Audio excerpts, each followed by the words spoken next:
So myself is Shiva Sagar. You can call me as Sagar or Shiva. No worries. Anything is fine. Total, I have around 7+ years now, nearly now it's 8 years of experience in IT industry. So I'm mainly working on the cloud technology from past 5+ years. I started my career as a SQL developer and ETL developer. Yeah, I started with the Microsoft SQL developer. All the tools I used as SSIS tool is the one which I used in my early start of the career. Then I slowly moved to cloud, and from past 5+ years, I've been working on the cloud. Where I have worked on more than on 20+ cloud data engineering projects, where I have worked on various domains like healthcare, finance, HR, e-commerce. These are the domains which I have worked. So coming to technologies, cloud technologies, I have exposure widely on Azure and AWS.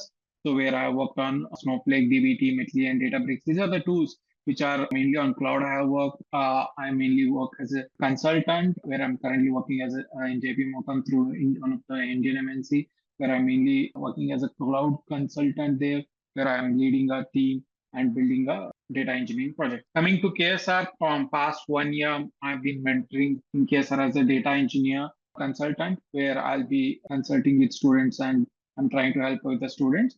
So since this is a first batch which we have started a Snowflake with AWS along with Matillion. So I'll be exploring more, like we'll talk about my experience more in coming days. But yeah, we'll see more about like what all the things and what are Snowflakes and what all things we can do with the Snowflake today. Okay. Coming to today's agenda, our today's main agenda will be just to explore about Snowflake. So how Snowflake is much more better than traditional any data warehouse or data solutions in the traditional systems, and why Snowflake is much better than that. We'll try to see that. We'll see the features of Snowflake, then why Snowflake is important, and we'll see few project architecture, how usually the Snowflake is used in the any companies, and we'll try to compare that with Databricks and other services like Redshift or BigQuery, and we'll see how we can implement DBT and Matillion in our project. So we'll have a brief idea to get started with Snowflake, and if time permits, we'll see how to even access our Snowflake account. This will be the main agenda for today's class. Okay. Let me share.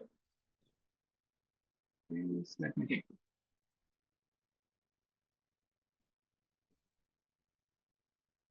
Okay.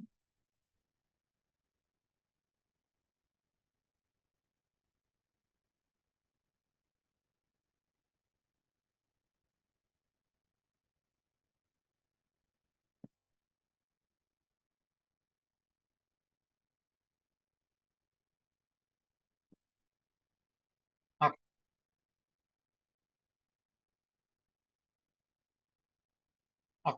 Fine. So before getting started, let me see. Okay. So let's understand how traditional data system versus Snowflake or any cloud, how it works. Okay. We'll see that first. Let's assume that, okay. Before getting started, let's see. I'm trying to I'm building my data solution in cloud, my data solution in tradition, that is on-prem.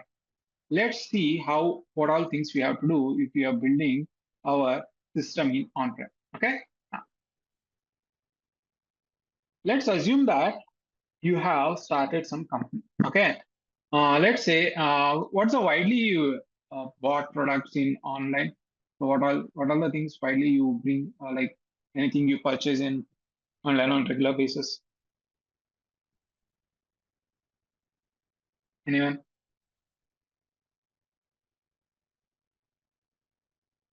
Anyone?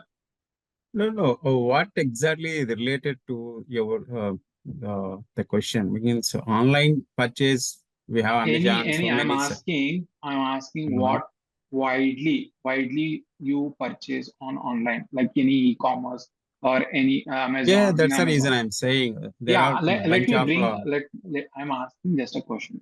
What things you are going to bring? Like, are you like buying clothing brand or electronics things? So Groceries. what usually you buy? I'm asking.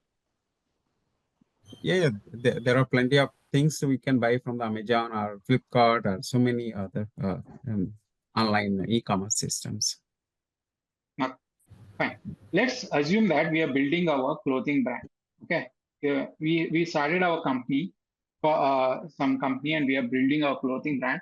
So our main agenda is in our company we are selling all the like goods or anything related to clothing. Okay. Now I want to set up my business online. Okay. I'm setting my business online and I need to set up my infrastructure related to that. Okay. So whatever the infrastructure that is used in my if you're selling anything on online, you need to have a website. For that website, you need to send a data whenever anyone is going and browsing anything, that data need to be seen in the online. So you need to set up your infrastructure. So as a company, I thought, okay, let me go with a traditional way.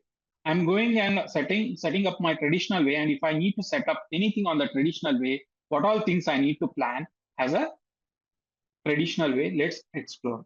Okay, now I am asking you, let's plan our business. Let's plan our business. We are starting a new business. Let's name it as XYZ, any company name, and we are planning to buy, set up a new infrastructure, and what all things we have to make sure to set up as a traditional way. I'm asking. Okay, we are going for on-prem infrastructure.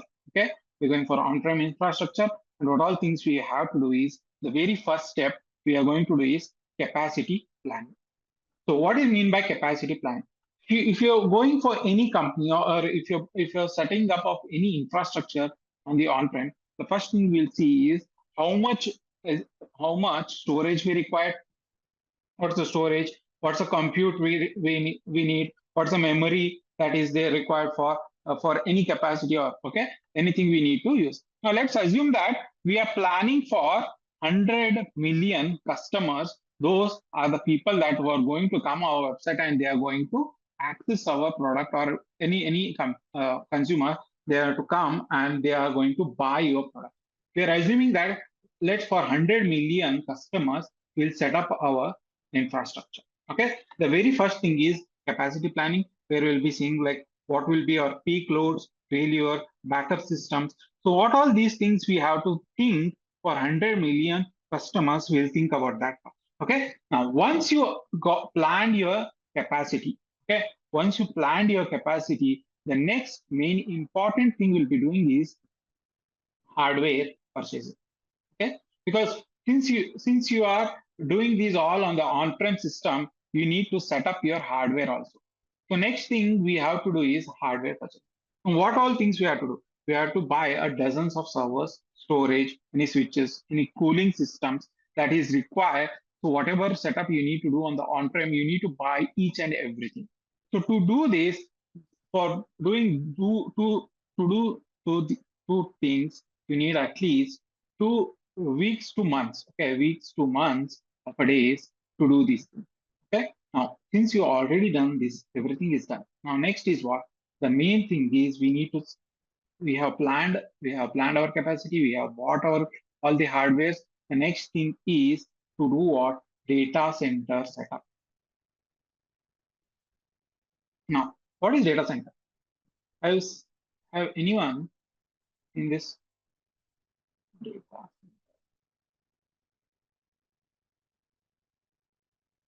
Have seen this in your office? Actually, I try to understand. You are going to be come to the conclusion of the use of the cloud, right? Cloud and cloud storage. Yeah, please give me some time. Let me explain. Yeah. Please give me some time. Yeah, the reason is we are discussing on the Snowflake side, but you are going towards the. Sir, please give some time because this is the very first class, right? This is Yeah, the very first class. Please, I'll come to Snowflake. Please, see, if may I know your total year of experience, sir? Yeah, it's not good to hear because my experience is almost 19 years. Okay. Okay. Since you are almost 19 years and you are going, if you are going to give any Snowflake or any data engineer or cloud interview, the very first question they'll ask is why you need any cloud or why you don't go for traditional. So there are few folks who don't know about these things. We have to take care of them, right? Slowly we'll go. Don't worry. This is a very first class. So you'll be having 5 more demo class. You don't need to worry. We'll go, we'll touch each and every. Don't worry. Okay, leave it. Thank you. Okay. So first and foremost thing we'll be doing is data center setup. Have you seen this in your office? Anyone? Yes, yeah. Okay. So do you have access for these servers? Any rooms? No. No, right? Because these are the highly secure places where you will be not given any access, because these are the servers where you will be keeping all our information. Okay. So the next most thing is we have to set up this. So what is this? These are nothing but racks. These are the data racks where we are putting all the information, where we are setting our cable, we are putting our power backups, cooling system, everything. We have to do this, and for doing this, what we have to do, we have to hire IT specialists. Okay, some admin guys we have to hire. We have to put everything together. So this is the next step. What we are going to do if you are going for any traditional data system or any traditional data warehouse system or any on-prem system. Okay. Now, as soon as you install your data center setup, it's not going to end. The next thing you have to do is you have to install your software. Okay. Software installation. So as soon as you set up, now whatever the system you're using, if you're using any SQL Server, Oracle, or any Teradata, any on-prem system, if you're using, you have to install those softwares license. You have to take license of those particular software, and we have to install and configure our network security, load balancer, backup strategies. These are all things we are going to do, and this is our next step. Okay. After that, what we have to do is something as a security. Next is security is a setup. So what do you mean by security setup? So we need to install our firewalls, VPN, encryption models, any identity access, or any no one should not access to this particular server. We need to set up all these things. Okay. Now, since we are going to do all these things, we need to have something called as a capex. What do you mean by capex? This is a capital expenditure which we are going to do for doing all these particular steps. Now, let's assume that you have built for 100 million customers. Okay, you have built for 100 million customers, and you thought like, okay, this is my new company, and I have my target of say within 1 year, this is the customers I am going to touch, and since my products are any products you are selling, it's up to top notch, and you thought like this is what I'm going to sell. Now, what's the problem is you have set up your infrastructure for what 100 million customers. But since you are very new, say, let's say only 50 million customers are coming, and due to this, there is some issue, something called has, your setup, whatever the servers you are doing, they are sitting idle. Okay, those are like idle. You are not making use of your whatever the setup you have done for 100 million customers. You are not going to use that completely. Due to this, what you have wasted a lot of your wasted a lot of your money at the start. You have wasted all of your money. So what you have put a lot of investment on hardware, power, cooling system, license, and all, but half of the infrastructure is not being used, and it is not used for complete capacity. Now this is our first problem. Now the second problem is, let's assume that your products are very good and the customers are liking your products, and you are getting a lot of people. Say instead of 100 million, you got more than 100 million. Say let's say 150 million customers you are going to do. Now, can your system handle 150 million customer for whatever you have set up? Can you do that? Can your system handle that? No. All right. So whenever the system goes above its capacity, you'll get something as a server crash.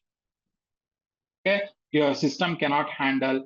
So what you have to do? You have to expand your infrastructure. You have to expand your infrastructure. Now, what happens is, since you are expanding your infrastructure, Now again, what you have to do, planning. Again, from start, you have to do whatever the steps we are doing. We have to do each and everything. Now to do this, how much time you are going to get? You may spend months of time. Now during this time, what will happen to your business? Since you are already having more than 100 million customer, a lot of people will not be able to access your website or any of your products information, and you are going to start losing your customer. It will affect your business. Okay. Now these are the issues which we are having on the on-prem. Now seeing these all issues, now you think like now we need to come up with something where we need to solve these issues. How we can solve these issues? So to solve these issues, we'll say we'll go to cloud. Okay, we'll go to cloud. Instead of doing all these things, we'll do something called as we'll make use of something called as Snowflake. What you mean by you are going to make use of Snowflake? Why Snowflake? Okay. Now what we are going to do is, what happens in Snowflake is, now your company is a company, whichever you have done, you no need to buy any hardware or any hardware setup. You are not going to do. Simply what you are going to do is you are going to create something called as a Snowflake account. Now you are going to create a Snowflake account and you are going to choose your cloud provider, that is either AWS or Azure or GCP. You're going to and you are going to pick any region on which region you need to make your cloud or any Snowflake account where you need. You're going to pick that, and once you pick, you don't need to wait for weeks. You don't need to wait for weeks to set up. It's just within minutes you're going to set up. And since all you are doing, due to this, what you are having, there is a zero setup time. Okay, no need for any physical server, no need for any power system, no need for any cooling system, nothing. You just need to log in. It's similar to like your Gmail account. Okay, your Gmail account, how you log in and start using your account, it is similar to that, where we are going to use Snowflake.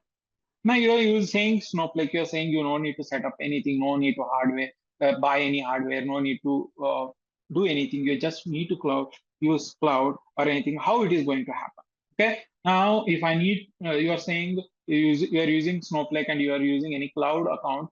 So you are saying fine. You are no need to set up any hardware. You are saying using AWS or anything. You are saying where my all hardwares or where my servers are being stored. That comes our next question that comes in our mind is that. Okay. Now to do that, let me go.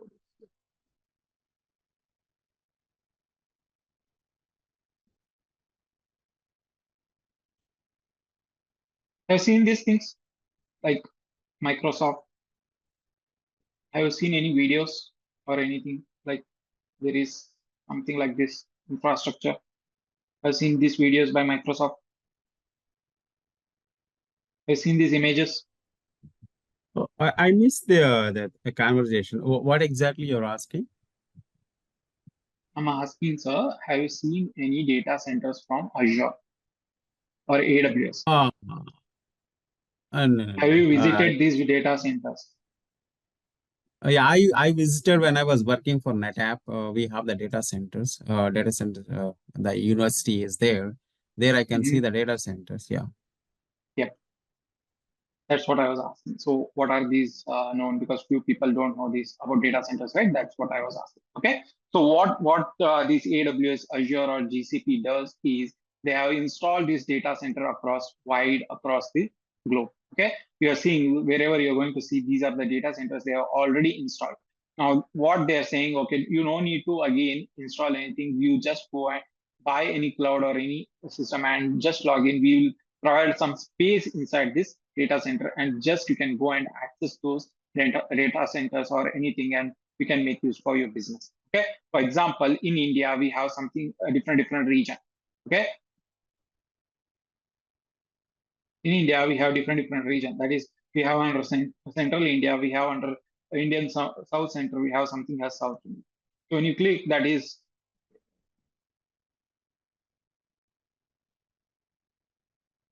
just click.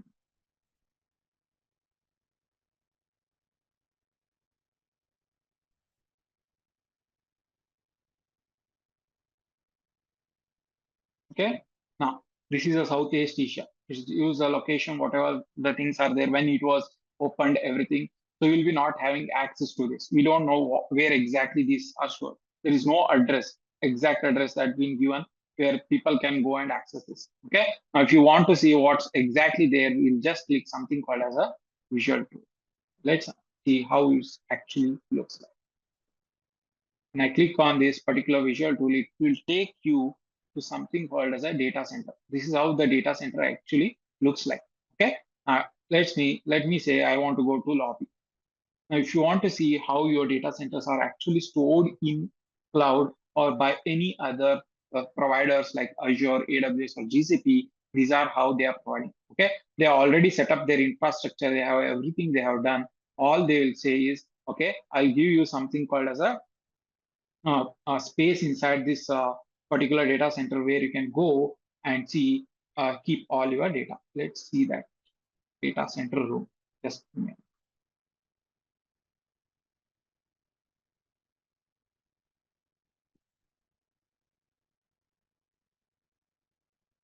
What was this?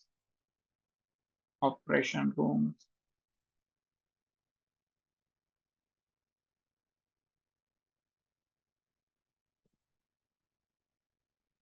Yeah, these are the server.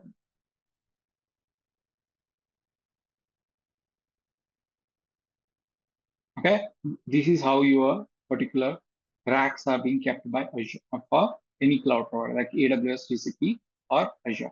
Now they just provide the access for this particular for the space you ask. If you want 1 TB of storage or for particular capacity or anything, they just provide access for this particular based on the region you.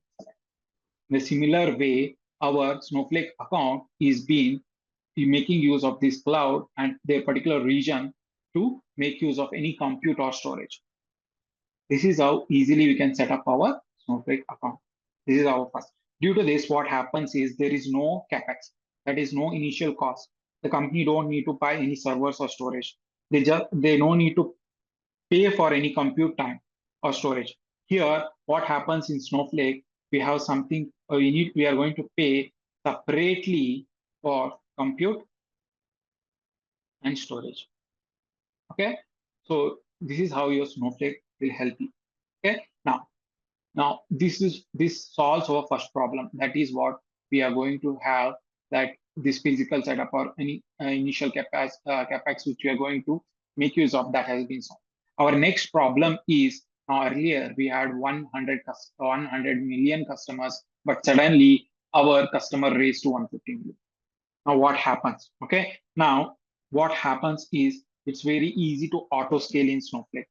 What you do is with a click of your warehouse. There is something called as a warehouse where if you need to increase your capacity, you just click that, increase your capacity. Now easily with the whatever the customer or whatever the load you have based on your data, you can select your warehouse. If you have less number of people, like say 50 million, we can reduce your capacity. Based on that, you can have a control over your cost also. Okay, if say something like 500 million users are coming, Snowflake automatically reduce your compute. This saves your cost. If your customer increase to say 150 million, Snowflake can scale out automatically. So by adding more virtual warehouse in the backend. So no need to panic or no need to buy any new hardware. Okay, it's a very easy to maintain everything in your cloud. Okay, now next main issue in what we are having in your traditional warehouse is regular software installation we have to do. So, but where in any cloud or any Snowflake, you don't need to do any software installation. It's already present. You just need to go log in, access, and start coding. So based on this, you no need to hire any IT infrastructure back. So you can concentrate more on your data solutions rather than concentrating on any software installation or upgradation or anything. You don't need to worry about that. So these is the main things why we'll go for any cloud or any Snowflake. Okay. Now let me go back to my PPT.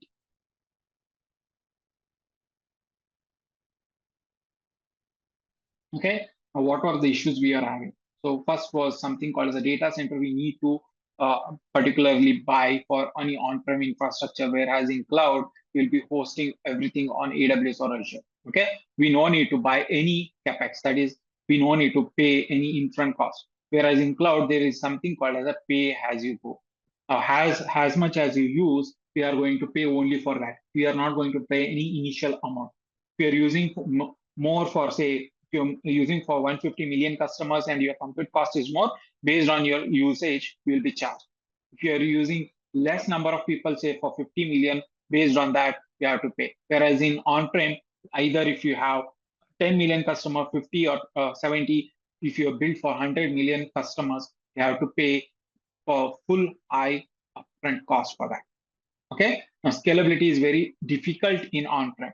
You can't directly physically scale your system.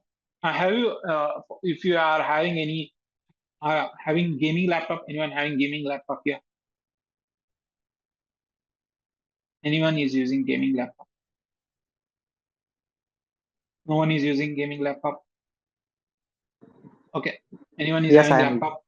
Okay, for your laptop, if you want to upgrade anything, okay, if you want to upgrade your SSD or memory, how much time it takes usually whenever you go for any I, shop and yeah, I will have to go to a new shop, like or any shop. It Mhm. will take some time, like Yep. more than 5, 6 hours. Okay. Let's consider that the whatever the particular brand of company you are asked for. I want this particular brand of company only to install my SSD or RAM. If you ask your any go and ask your shop, and he says, okay, I don't have this. I need to buy this and I need to bring that. It will take at least one day, right? At least one day to upgrade your simple laptop. Just think Yeah, how correct. much time it might take to upgrade your on-prem infrastructure.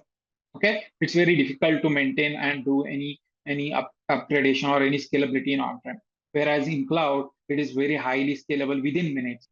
You just need to request saying that this is what is my, I need to upgrade from a particular say 500 500 TBs of say 1 TB or 2 TB to 10 TB of SSD or hard disk. You can just request and easily you can upgrade for that. Okay, maintenance is very difficult. You need to always, whenever you have any on-prem, if particularly if you are having any on-prem, like say you are having a gaming system or anything, you are playing games in your on your laptop only. If you are installed that particular game, you need to come always up like something called as say update your gaming softwares. You need to manage that. Okay, whereas if you buy some subscription from any PS5 or any Xbox, okay, that's already been maintained in the cloud, that's already keeps on updating. You just need to go and play, you'll be doing that. Okay, so these problems have been taken care by cloud. Okay, now accessibility. Now whenever we are accessing any on-prem system, we have to depend on something security like VPN or anything. Without VPN you cannot access anything, whereas in cloud you can, if you have if you provide a proper credential over internet, you can access your account. It's much more easier. Okay, and again, we have talked about setup type, installation, everything. It takes a lot of time, whereas in cloud, it's very quick, and using cloud console, you can easily do that. Now, coming to data recovery, what is disaster recovery or data recovery, whatever you say. So, whenever you do and set up anything on-prem, you can't depend entirely on that one data center. For your security purpose, you'll set up all those things in another location, so in that if anything goes down, we have one stand up any data center. So for that, there is again extra cost. Whereas in cloud, you can easily there are for any region you buy, there are multiple availabilities. Region is there, based on that we can easily select that and data is duplicated in that particular region. And whenever if anything goes down, you can use this backup easily. So whenever you say on-prem, its flexibility is very less, where we can come with the cloud. It is very easy and very easy to scale, and elasticity is more compared to on-prem system. That's why a lot of companies are going for cloud, where it's very easy to work, and they need to only concentrate on their particular data solution rather than concentrating on the infrastructure. Okay, any doubts so far?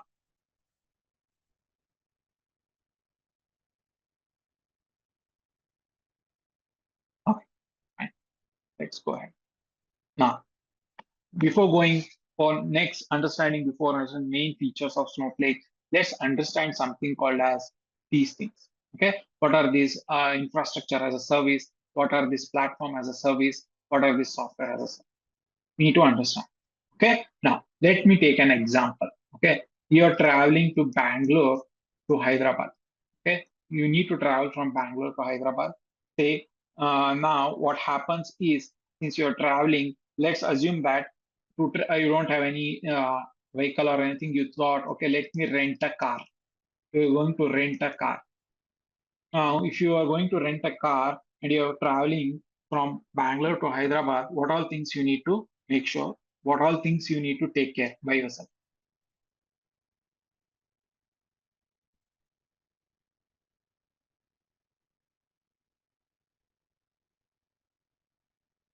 You're traveling from Bangalore to Hyderabad. You have rented a car. So what all after renting the car, what all the responsibility you have while traveling from Bangalore to Hyderabad? I'm asking. Do you understand my question? Yes, can I answer that? Yeah, sure. So first of all, we have to buy fuel, then Yep. we need to buy snacks, Mm-hmm. and maybe waste of a lot of time. Yep. So what happens is once you are traveling from Bangalore to Hyderabad and you have rented a car, you need to do what? You need to buy a fuel, you need to fill the fuel. So you need to Yes. check your tire pressure. If your tire pressure is having correct or not, we have to do the maintenance. You have to do the maintenance and check, make sure that each and every parts of car is fine while traveling from Bangalore to Hyderabad. Okay. Now, again, while traveling, what you need to do, you need to plan your route. You need to handle your traffic. You need to drive by yourself. Okay, you any parking if if you are staying anywhere like in between for any you're going for having any food or anything, you need to park by yourself. You have to pay for tolls. Each and every responsibility what you are going, you have just bought or rented a car, but all the responsibility is on top of you. It is similar to that of IaaS. What do you mean by that? So the cloud provider will provide you an infrastructure, just a raw infrastructure, say like virtual machines, networking and storage. They provide all these systems. They provide applications. They provide they provide your server storage and networking or anything you require as a software. But what you need to do, you need to install this. You need to operate any operating system or any database or any security patches or applications are there. You need to handle these all things by yourself. Okay, you need to handle your scaling. You need to handle your availability, backup. So even though you have a full control and flexibility, but you need to have a separate team for that, something called as a DevOps team who need to take care of these things. Okay, you need to customize everything. Responsibility is on you. If anything fails, you have to do what something you have to put something called as a high operational cost. Okay, for example, for these systems are something called as EC2 machines, EC2 machines in AWS, and something called as in Azure, we have something called as a virtual machines. You have a virtual machines where they provide you anything. You are the one who are going to install any software. If you're using any Linux, if you're using any micro MS SQL or any Oracle or any other on-prem system or anything, if you want to install, you are going to do that. Or if you're using Snowflake also, inside this, if you're using a browser, you will go inside and you will be using. Okay, this is what called as a IaaS. Whereas now, instead of renting car, you thought, let's say we'll go by taxi. Now, what all things come into the picture? If you're going with taxi, what all responsibility is on top of you?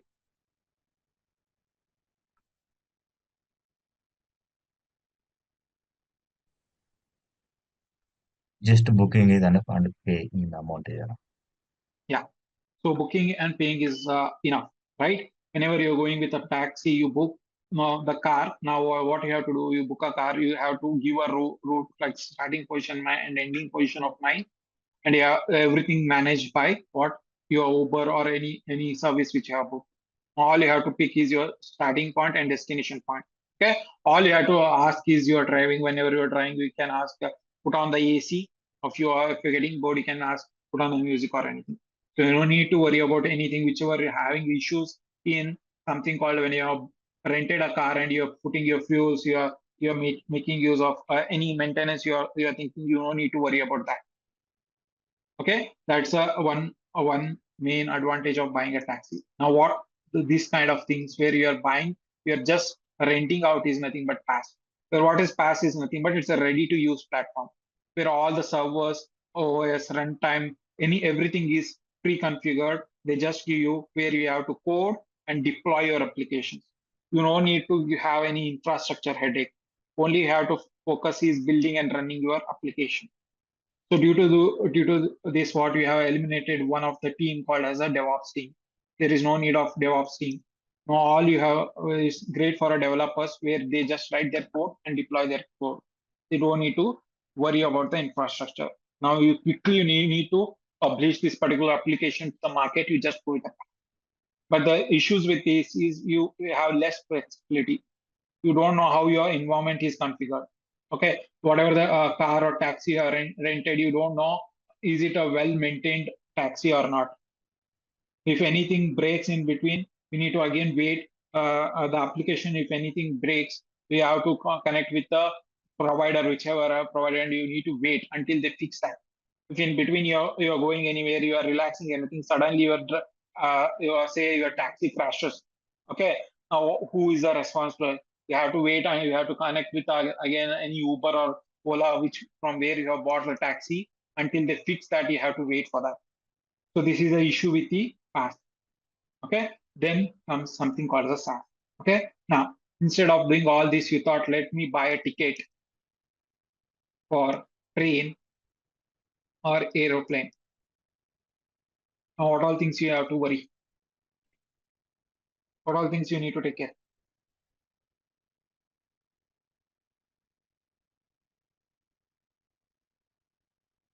Anyone? Anyone? Just go to airport and board the flight. In case of Yep. cancellation, book another flight which is available. Exactly.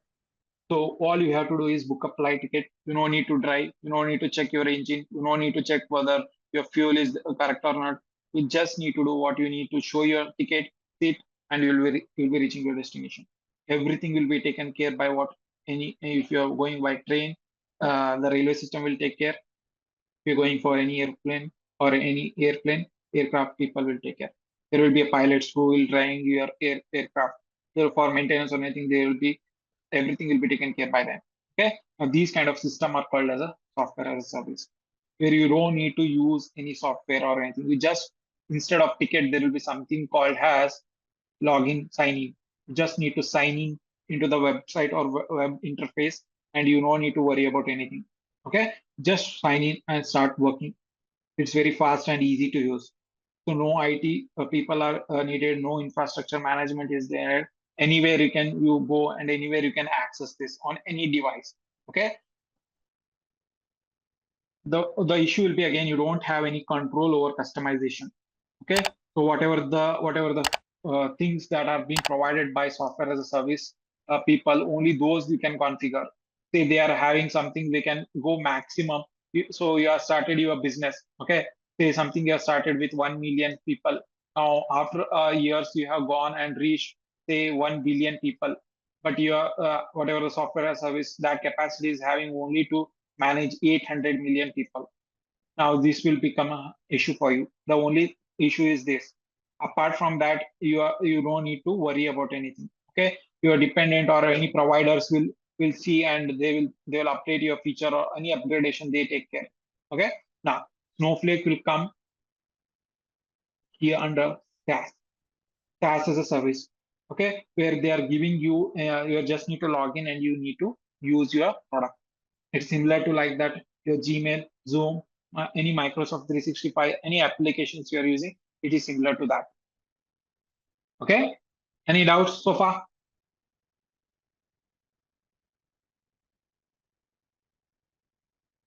No doubts? Okay, fine. Now, the very next point which we need to understand if you're going with any Snowflake or anything is these 3 points. Okay. What are data warehouse, what are data lakes, and what are lakehouse system? Okay. Earlier, whenever in early days or any on-prem system, there was something called as a data warehouse. where we used to bring our external data. Okay, we used to bring our external data or any operational data. We used to make use of something called as the ETL tool. Using this, we would have dumped in something called as a data warehouse. Now, inside that data warehouse, based on the business requirement, we have divided into different parts. Say this is a whole data warehouse now. Only for sales, I need something. Only for products, I need to know. Only for customer, I need to know. I can divide into that different marts. Those are called data marts. Okay, these are the system which we used to do earlier. Now, in this, the only issue is you can use only something called as a structured data. Okay, data warehouse is nothing but it's a centralized repository that you can store your structured data from any transactional system or any system where we can store from any CSV using if you are having any CSV semi-structured data using what any ETL tools or anything, you can convert that into structured data and you'll be storing in the data warehouse. Okay. Now, characteristics is that it is best suited when your data is highly structured or can be converted into structured way, like saying tables and rows using your ETL tool. Okay. Now, Snowflake acts as a data warehouse as well. It's a data warehouse on cloud. This is the one feature of Snowflake. Now, coming to what is data lake. Now, data lake came into the picture. Now, since our data warehouse was handling only structured data, we had something called as a unstructured or semi-structured data. Okay. Now we have images, we have videos, we have audios, everything. Now we can't directly put that into a data warehouse. So there came something called as a data lake, where we are going to dump everything in our something as a data lake. It's again a raw data repository, mainly designed for structured, semi-structured, and unstructured data. Okay. Now what we have to do, we used to store all the data in the native state. Okay. Native state is nothing but CSV form, JSON form, image form, videos, log. These are the system which we are going. So whenever you are going to read this, while reading this data, we are going to use something called a schema on read. Any structured data, when you are querying, you are going to convert that into structured data and you are going to read that. So that being done using data lake. Okay. I have a question here. So you said we are going to push the raw data into data lake. So are we not doing the transformation, transformed data into data lake? Yeah, that's what I'm saying. You have your data in your data lakes. Now, what you're doing, you're bringing your data lakes. Now, you can't directly put that into if you had anything called as a JSON data. This is semi-structured data. You can't read using any something called as a data warehouse. You can't put. Now, you are going to do what you have something in this. You are using ETL tool and then you're converting that and you're putting in that in a data lake again. Okay. Okay, fine. So now the issue with this is again, it's an on-prem system or any system, the storage is intact. You can't increase particular limit. After that, you can't use. So whereas in data lake, it's a cloud where we have something called as a S3 from AWS. From Azure, we have ADLS Gen 2, and we have from Google, that's the Google Cloud Storage. These are the data lakes where you can directly store all this information in our particular data lakes and using something from if you want only from say in Amazon there is a service called Athena. Using this particular service you can directly go fetch and you can read that whatever the data is there. Okay, we can store that in a ADLS Gen 2 in Azure and you can use something any ETL tool like Azure Data Factory to read this. Okay, in Google Cloud also you can store and you can read that.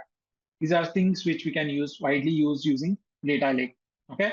Now the issue with the data lake is even though you have stored your data in data lake, you can't directly do insert, update, and delete on top of this. You can read those information, you can understand whatever things are there, but you can't directly work on this particular data. Okay. To work on that data, now next came into the picture from something called as a Lakehouse architecture. Now, what is Lakehouse architecture is? It's a combination of both data warehouse and data lake. Okay, what it does, it combines it's a scalable storage system which it gives from the data lake and whatever the properties of the data warehouse, that is ASIC properties, where you can work on top of table, where you can do insert, update, and delete. It combines these two features, and on top of that, we can use something called as a lakehouse. Okay, it is mainly like what you can say. There are few open table formats. Open table formats are present say something like something as a delta tables. These are the delta, iceberg, OD. These are something called the open table format lakehouse architectures, where they combine these two, and we have to write piece of code based on this particular whatever the service they are providing. Based on that, we can work on top of what our lakehouse, whatever the data that is present inside our data lake, directly we can use without any ETL tool also.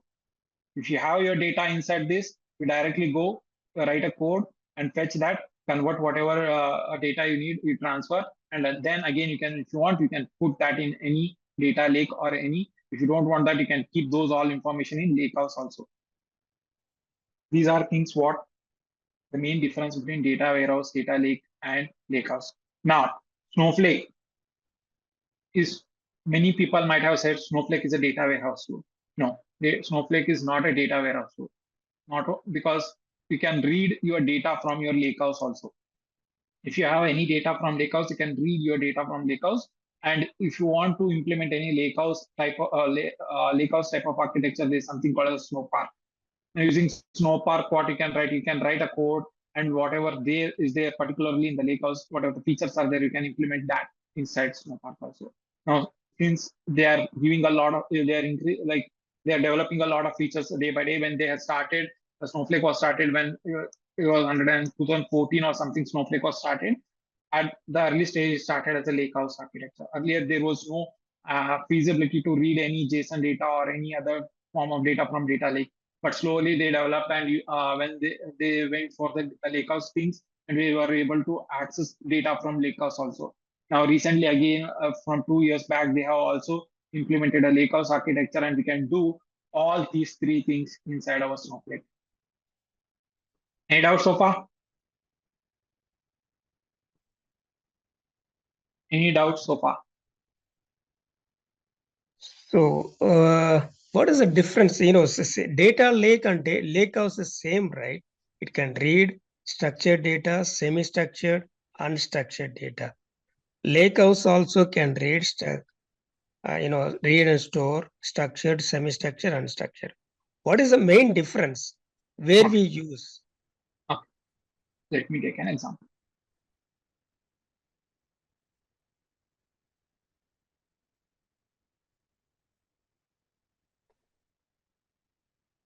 Now, you're saying you have your data in Lakehouse, which is structured, semi-structured, and unstructured. Okay. Yes. But your data is there in your Lakehouse, but you are able to read it. I'm not denying that you can't read your data. But on top of this data, you have your data in the file of files. Okay. You're reading it, but can you go and write something into file again? Can you delete something? So, Update. okay, only the right difference. Okay. Yeah. Okay. So you can't, right. you can read that, you can understand, but what are the features which you are doing on the data warehouse? Okay, we need to build a reports on that. We need to have a tables or anything we need to fetch, and we need to keep that all things. That functionality is lacking in Lakehouse. Okay. That So has been solved and, using Lakehouse. Okay, So updating and okay. Yeah. Go So what ahead. are the features of data warehousing was there? Like we have ACID properties that we cannot do inside Lakehouse. Wherein, data lake we can't do. Whereas in Lakehouse we can do that. Yeah, apart from that, sorry to interrupt here. Apart from that, there is a time travel and data versioning also we can do in Lakehouse. Yeah, those are extra features like governance. On top of that, you can't have any there might be something situation where you need to make sure that for any particular say JSON file, this JSON file is business critical. No one need to access. So you need to go inside this and you need to configure. You need to build up policies. Whereas in S3, you need to go and configure that. In ADLS, again, you have to do access control policies. You need to do this, and you need to do a lot of things to even make this configuration. Whereas in Lakehouse, you can directly use something called as RBAC. Yeah, something called role-based access control. By using that, you can have a control over this. So on top of that, there are more features to Lakehouse. We'll be seeing when we'll be learning more in future classes. But for now, the main features are like data warehouse is having few limitations. On top of that, Lakehouse came into the picture. Now, Lakehouse had few limitations where we could not work with the update, delete, and insert on the structure and semi-structured data. So again, Lakehouse come into the picture. Now, whatever you are talking about time travel and all, few people might not be knowing that. So that's the reason I not brought that up. But yeah, you can have those things also. So time travel is nothing with the history, right? Okay, go ahead. Yeah. Okay, I understood. Okay, thank you. Okay, sure. Now, we saw all these things. Now, why? Let's understand few more things about Snowflake. What are the features of Snowflake? Okay, the very first thing I saw was SaaS, software as a service. Now, we in software as a, since Snowflake is software as a service, we are not going to install any software. We are just going to access that through any Google Chrome or any browser. That was one main thing. And using this, what we have saved our time and we have saved our IT infrastructure. Okay, this we have already seen. This was the first feature. Now, the second feature is Snowflake is fully managed platform. What do you mean by fully managed platform? Okay, Snowflake take care of everything behind the scenes. Your performance tuning, backup, scaling, upgradation, provisioning, whatever you need in the backside, Snowflake takes care. Due to this, you have reduced your operational complexity. You no need to worry, you no need to have any database administrator to monitor this. If you have any on-prem system, there will be a particularly a DBA guy who need to always maintain something called as the indexes on top of table. You need to maintain all statistics. You have to check after a certain time you need to update this particular statistic so that a particular whatever the index you have applied on top of table that is being using correctly or performance being properly used. You need to make sure of that. You need to always take backup. Make sure that your backup is taken. If there are any issues are having, we can go and you need to take care of all these infrastructure things. Whereas in Snowflake, you no need this particular as DPA guy. No need for administrator or monitoring system. So everything is taken care by Snowflake. So it's fully managed by Snowflake itself. Okay. Next is Snowflake is something I would say something called as a pay per usage. Okay. You're using compute, you pay only for that. If you use for say 2 minutes, only for 2 minutes you're going to pay for Snowflake. If you're using storage, say only 1 TB, you're going to pay only for 1 TB of storage. So the second feature is pay per usage feature. That's the one feature of Snowflake. The next feature is highly available and resilient. What do you mean by highly available? Anyone? What do you mean by highly available? What do you mean by availability? Maybe less downtime. Yep. Servers. So, and all. yep. Yep, If exactly. one data center is down, they will have a backup in the other exactly. data center. Exactly. So I shown you data centers, right? Earlier I shown you data center where you have everything where your data is particularly residing. So whenever you buy any Snowflake or any login or any AWS or Azure or GCP, you have to select particular region. Under that particular region, there will be availability zones. Based on your availability zone, whatever the data you have been storing, that will be automatically automatically copied to this availability zone.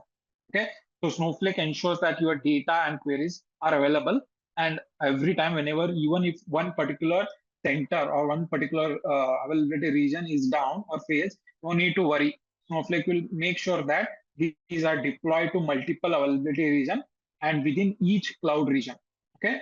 Now, if particularly your one virtual warehouse is used for particular running these queries, if it fails, Snowflake automatically switch to another region or another zone, so that you no need to worry about that. These all information about your metadata, admin settings, everything is replicated across these zones. So nothing to worry about that. So using this, what you have to do, you will get a reliable platform. So you no need to manually handle any failure or recovery. Snowflake takes care of all this complexity or background things. You just need to do what? You need to keep on running without any interruption. This is one of the feature of Snowflake. Okay. Next is cloud agnostic. What do you mean by cloud agnostic? I've been talking a lot saying that you can run using Google Cloud, you can run using AWS, you can run Azure. So what do you mean by that? Okay. Now Snowflake is designed say that you have, if you want to, whenever you are logging into Snowflake or you're buying any Snowflake account, you can say that I want to manage all my services, whatever the backend things you are saying. So far we are discussing, I want to manage those things using AWS Cloud. I can select AWS Cloud. No, my company is widely using Azure services. Instead of AWS Cloud, I will use Azure Cloud. You can go and use Azure Cloud. If your company is using Google Cloud, you don't need to worry about that. You can directly go and say in the backend, what are all the things the Snowflake is doing, I am going to use with respect to Google Cloud. All you have to use whenever you're selecting any Snowflake account or logins or Snowflake account, the very first time you need to select these things. Now, what happens is these are managed by Snowflake. You'll be not having access to these things. Only you are saying that this is where you can manage all these things. So behind Snowflake is tied up with these particular companies where they themselves will launch these instances or anything. They will be managing by themselves. Okay. In future days, say something. Okay, you feel that you went with Azure as a Snowflake code and you thought, okay, these are not up to the mark. Since now AWS is giving much lesser price compared to that Azure, you can again easily migrate from Azure to AWS. That is there, which we can easily do since it's a cloud agnostic platform. You are not logged in with one single cloud provider. Okay, this reduces your vendor dependency, enables your data mobility. Okay, especially if you are having a global companies where you are using different cloud platform, it is very easy to use Snowflake. Okay, it's any doubts in this? Any doubt? Okay. Next is Snowflake is having something called as a optimized storage. Now, how does Snowflake make it as a optimized storage? So in backend, what is doing Snowflake is storing your data in a columnar format, which enables for your highly analyticals or querying. Your querying of the whatever the large data set is very easy whenever you store as a columnar format. Now, how columnar format works? Let's see that. Okay. Go here. Okay. Let's take a table. Okay. We have a table. Say we have our columns like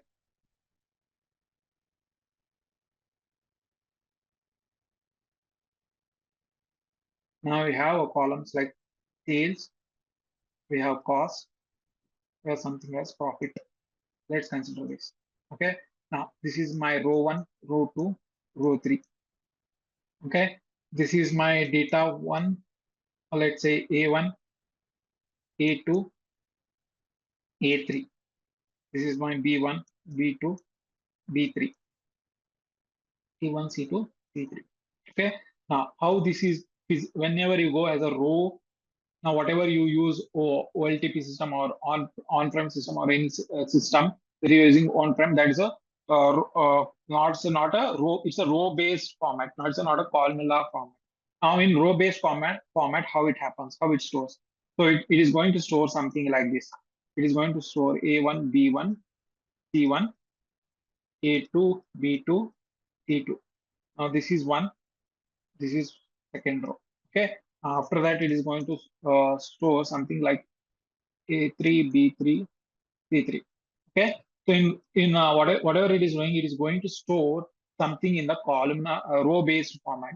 Okay. Now using this, what happens is if you want to read anything, say you are saying, say select sales from particular table. If you are going to do, it has to go and fetch from this, and again you have to go and read this. You have to fetch again. You should go and you have to go on the horizontal way, and you have to go and read each and everything, and you have to fetch, and it has to display.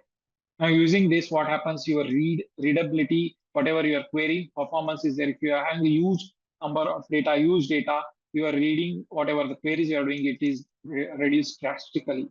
Whereas if you want to do any insert or update, it is very easy. If you are inserting any particular row, you can directly go and insert this. If you're deleting any particular row, you can directly go and particularly delete this particular record. It's very easy for that, but whereas readability is very difficult.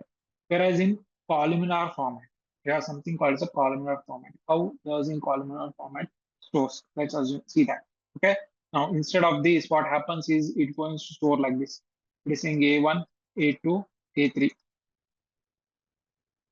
Next is going to say B1, B2, B3. It will say C1, C2, C3. Now what happens? If you say any sales, it will directly go and only check for this and it's going to fetch this. Now readability is very easy. No need to go and fetch, check each and every row, since it knows that from after this it is starting from B, it's the end of A, so it will not go and check these things. So in this way, your storage is optimized in columnar format. So in that instead of data is stored, since data is stored in columns instead of row, which allows Snowflake to scan only the necessary columns that is needed in the query. Okay, it supports a large block. Okay, typically what happens is these whatever the storage are there, those are stored in the form of micro partitions. Now, what is this micro partition? We'll see whenever we are going to see that micro partition. It's a form of chunk of 50 to 150, 500 MB blocks. So Snowflake stores in this particular blocks, and it only reads these particular micro partitions whenever you are querying. So in this, it is a more optimized storage it is going to give. So you no need to build any indexes on top of this. Everything Snowflake takes care of that. So in this way, what happens? Your performance increases. It reduces your input and output also, since it is not scanning a lot of whatever the blocks or whatever the micro partitions that are there. It not scans that, so it increases your performance also. Okay, and coming to cost in Snowflake, the cost of Snowflake is far less than that of other things like on-prem systems. Okay, since it is making for any cloud, any storage system, it makes use of again your AWS or Azure or GCP. It makes use of this, and whatever the cloud which you have stored, using that particular data lake, it is going to store in that particular storage. So cost for this particular storage is very negligible. So for Snowflake, it's for 1 TB, they cost based on this particular cloud, they cost $23 to $25. It is very less for any companies. Okay, this is one of the features of Snowflake. Any doubt in this?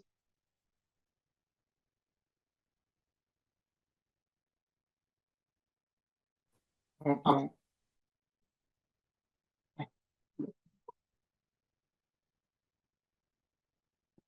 Okay, now the other feature is it supports semi-structure. Now you can work with any type of data. You can work with CSV, you can work with JSON, you can work with Parquet, Avro, ORC, XML. These are a wide range of data we can easily work with, particularly with Snowflake. Okay, we have built-in features where you can flatten this particular data into a tabular format inside the Snowflake also. There is something called as a time travel and failsafe. Now, what is this? We'll have a dedicated class for that, but you can just think like time travel is nothing but accessing your historical data. For example, you have by mistake you have deleted certain data in your table. By using Snowflake, you can go back to that particular time or particular query where all the data was present, and we can bring that data back. We can do with help of this time travel. That feature is there in Snowflake. Now, how much time we have to go back, that is we can define that. Now, if anything, that time, particular time, say, suppose we have defined 10 days, which you can maintain. If you're deleted data more than after this 10 days, you have deleted your data 10 days back, and now you realize, okay, you're done mistake, now you need to go back, but your time travel was already defined as a 10 days. Now you can't be able to access it by yourself. No need to worry. Snowflake has something called as failsafe. Even after this time travel, Snowflake will give you something called as 7 days. They will manage by themselves. Now you can go and connect with Snowflake, and you can say, okay, by mistake I've done, even my time travel days are over. I need to access this data. Please help me out. Snowflake will store this in their backend. They will come and they will help you out. That feature is also there, something in Snowflake. Next is something called as a cloning or caching. What is this cloning is? Snowflake will allow you to create instant copy of your database or schemas or table without any duplication of data. Now, again, whenever you are going in any on-prem system, if you are doing any physical copy, you have to do again what storage, one more storage you require. You have done that copy, you have done 2 copy, one more storage is required to keep this data. But in Snowflake, you don't need to do that. There is something called as a cloning feature, where whatever the data is there, that data only it is going to point it out and fetch those information. How this works, we'll going to see that in future class, but these are the one of the features of Snowflake. Okay, now these are something called as a caching. Okay, whenever you are going to run your data, if you are running the same query again and again, Snowflake caches it and it's work in a very better way when compared to that of on-prem system. Okay, now there are different types of cache. That is something called as a result cache, virtual machine cache, or metadata cache. These are some caches. Okay, which on where it stores up temporary data, and if you are frequently accessing that particular data, it will directly give that particular information from that cache. For example, whenever you browse anything in your Google Chrome or anything, after next day, if you are going to browse same thing in your history, it will show, right? You whatever you have browsed. You have seen that it will come those information, whatever things you have browsed. I have seen those things. Yes, Sagar. Yes. How it's coming? Those all information have been stored in temporary storage of Google Chrome, something called as cache. If your Google Chrome is not working particularly, whenever you go and see some YouTube videos, they say it is hanging. They'll say go and clear your cache because that might be overburden, right? Have you seen these things whenever you're having issues with Google Chrome?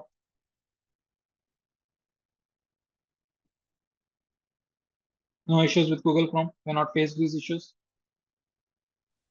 Yeah, we face the issue with the Power BI. Whenever we load more data, Yep. then we might see the performance problem. It takes long time, right? Cache Yep. is nothing but it's storing in the RAM, right? Yep. So in Snowflake, we have varieties of caches. So the cache is more advanced than that of a similarly that Power BI or any that is done in only one place. Whereas in Snowflake, there are different types of caches, so that your query performance is increased. Okay. Now there is something called as a compute. Now what is elastic? We have seen that. Now if you want to increase our warehouse size or any size for 50 million people to 100 million people, easily we can increase. When there are less number of people, easily we can decrease. That you can do with help of Snowflake. Now, what is this access control? There is something called as a RBAC, role-based access control, where you can have control over of all the objects in your Snowflake. Any person, any team or any particular, if you have a data engineering team, those need to access particular databases, whereas your financial team need not to know those information. We can do that access control easily using Snowflake, using simple SQL queries. You can do that. Okay. Now, this is the replication we have seen already. Whenever we are going to create any Snowflake account or anything, it will automatically replicate into availability zones. That is done by Snowflake. Now, there are few serverless features also, which doesn't require any compute. Okay. That is also present in Snowflake.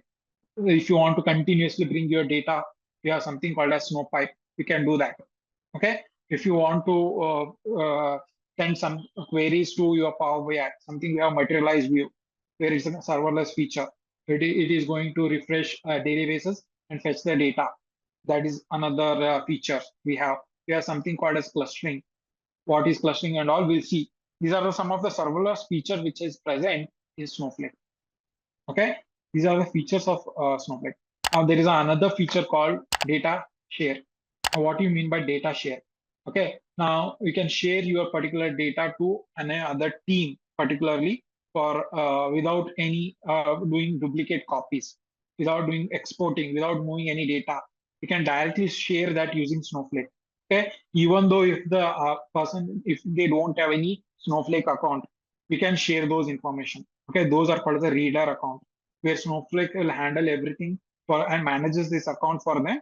You have to just allow them to query data without purchasing any Snowflake. You can do that also using Snowflake. These are the main features of Snowflake. And apart from that, we also saw something called as a Snowpark. What is Snowpark? Again, if you want to do any data machine learning or any advanced analytics using Snowpark, we can do. That is making use of Python as a code in the backend.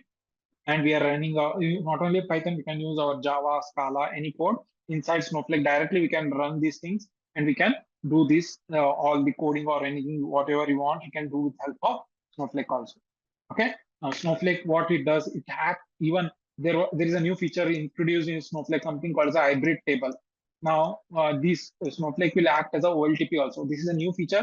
Still, these a lot of companies are doing POCs on that, not completely used by all the companies, but yeah, Snowflake has rolled this particular feature. It acts as a OLTP system also in future. So far, it was acting as your OLAP system, but now Snowflake has provision for this also. You can do your data engineering work. You can do your data warehouse work. You can act it and work as a data lake. If you want any machine learning or any applications, if you want to do any build or model, there is something called as Cortex AI inside Snowflake. You can do that. Okay, data exchange is nothing, but you can sell your particular data to something called as a marketplace. You can do this also inside Snowflake. And any application you want to connect, you can connect that. You can do that also. Since it is already collaboration performance, everything is taken care by Snowflake. Okay, and there is one more important feature is Apache Iceberg. Now, whatever things we saw here in Lakehouse architecture, Apache Iceberg is one of the open table format which does this Lakehouse feature. Whereas in Databricks, there is something called as a Delta tables. Those are widely taken care by Lakehouse. Whereas in Snowflake, there is something called as a Iceberg, which work mainly with respect to AWS. So we can make use of Iceberg also. We can create an Iceberg table using Snowflake also. These are the main features of Snowflake. Due to these all features, Snowflake is been widely demanded in any companies or any job opportunities or anything in current market. You can see a lot of job openings for Snowflake since it has a lot more features. Any doubts in this? Any doubts so far?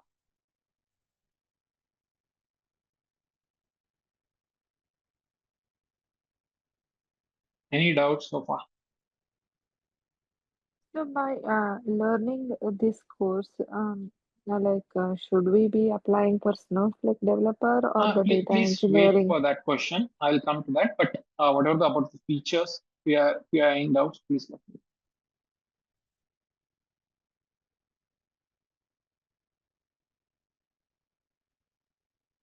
Did I answer your question?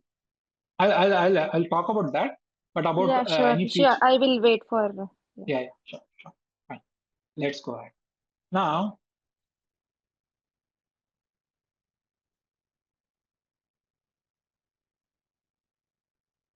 Now, this is a typical data engineering project. When you are going to go for any data engineering project, this is how your data engineering project will look like. Okay, there will be a various sources. Okay, we'll be having something called as a SAP HANA, Oracle, Microsoft, Salesforce, MySQL, or Postgres, or any. You might be having any CSV format, JSON format, Parquet format, anything. You can have data from APIs or anything. You will be having your data sources. What we'll be doing, usually we'll be having something in cloud called the landing area or landing layer. So what we are going to do is, since we are having multiple sources, our main motto will be to have one single entry point for any of our system. So we'll make use of any ETL tool or any other tool. We'll bring and we keep all those information in our cloud. It can be either your Amazon S3, that is one data lake, or Azure ADLS Gen 2 or Google Cloud Storage. Okay. Since once you have your any information or anything in your landing zone, the next main thing will be orchestrating or you will bringing that into our main something called as a Databricks or Snowflake or some other what a competitor for Snowflake is Redshift, Synapse Analytics, BigQuery, Databricks. These are the competitors. Okay, we'll bring either either of these things using something called the data factory in Azure. If you are using Azure, whereas AWS something called as a AWS Glue or any other ETL tool. You can use Matillion is one of the ETL tool. You can use Informatica IaaS is another tool.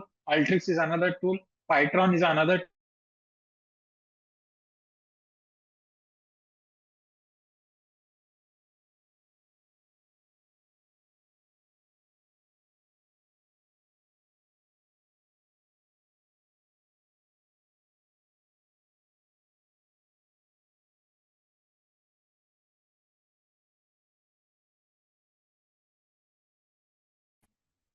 Are you speaking? We cannot hear you anything. Hello?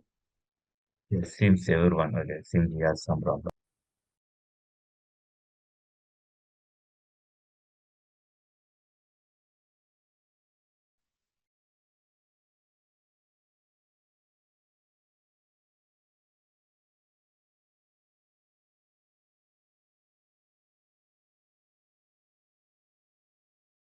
Hello,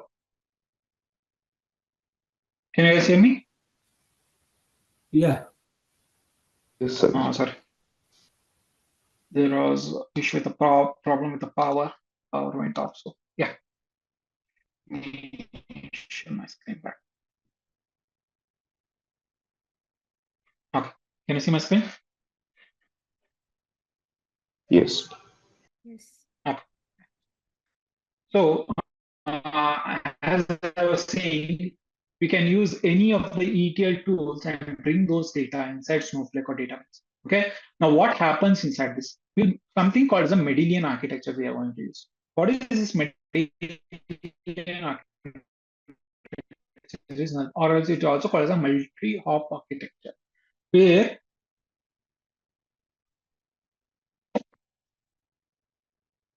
we'll be improving our quality of data. The first and foremost zone will be having some raw integration. We are since there might be different file format, we are going to convert that into one single tabular format. That's our first format. That's also called as a bronze zone or raw zone or any zone. So once you do that, you are going to do all your filtering, cleaning, any argument, or any other activities, and you are going to send that into another layer called as a silver layer or something called as a trusted layer. Based on the companies, they define these layers. Okay. Once you have all this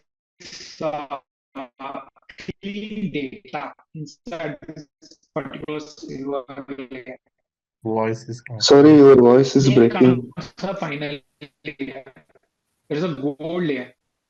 We are going to do business Sagar, level aggregation your voice is choice not clear. based on the business requirement. Hello. And again, going to do all this and going to move this into this particular layer. Now, what these are empty? Yeah, can you hear me? Hello, can you hear me? Yeah, your voice is not clear. Can you? Okay, connected. My voice is not clear in the sense like you are having disturbance in my voice. Yes, it's breaking. Give me 2 minutes, guys. Okay, I'll connect. Give me 2 minutes.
Can you hear me now?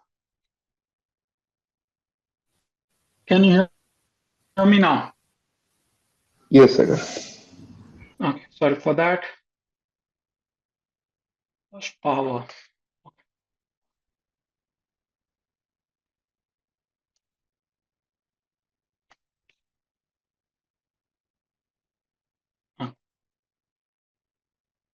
So as I was explaining, we are going to move our data from one particular layer to another layer, where we are improving our quality of data. Okay. Now what happens is, if you're going with Azure, there is something called as Databricks we are going to use, where we are going to implement this particular architecture inside our Databricks. Now, if you're going to use any AWS or any other service, usually use AWS or Azure, if you can go either with Databricks or Snowflake, that doesn't matter. Okay, both works in a similar way. If you go with Snowflake, you are again going to implement same thing. Now you're going implementing in what? Snowflake. If you are going with AWS, mainly you have to go with Azure. You can't go with something called as Google BigQuery. You can't go with Synapse. That's one of the disadvantage. If you're going with Azure, and if you don't want to use Databricks or Snowflake, you have to go again with Synapse Analytics. You can't go with Redshift or Google BigQuery.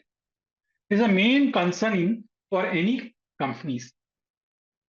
Okay, where if you use particularly Redshift or any particular cloud, whatever the cloud providers they're doing, you have to make use of whatever the features only they are providing. You can't migrate that easily. Whereas in Snowflake, we can easily move from something called as a Azure from Amazon or Amazon to GCP. You can easily move ahead. You can easily migrate that data. Okay. Once your clean data is present, now whatever the data is there, you can directly send that to your data science team for building any AI models, or machine learning team for building any models. Whereas if you don't want to create that any Power BI report, you can directly connect to your whatever the aggregated data is there in your gold layer. You can directly connect to that. You can do that. Okay, for building models, they usually make use of the silver layer and gold layer, whereas for Power BI people, mainly it will be a gold layer. Okay, if you want to send any notification, there is some service called as SNS. Okay, not simple notification service in AWS. You can use of that and send particular information or email saying that this particular activity is done. Whereas in Azure, we make of something called as email notification called as logic apps. These are all things what you can do. This is a typical data engineering project. Okay. Now you might be asked, you might ask this question, why Snowflake? That's the reason I have brought this slide up. Okay. Any doubt in this particular data engineering project? So there was some disturbance in the middle. I just want to ask. Yeah, Sagar, I have a question. So in AWS, from multiple sources, we are connecting to S3. From S3, what is that glue? AWS glue? It's one of the service where you have here in a raw format, right? Data. Yeah.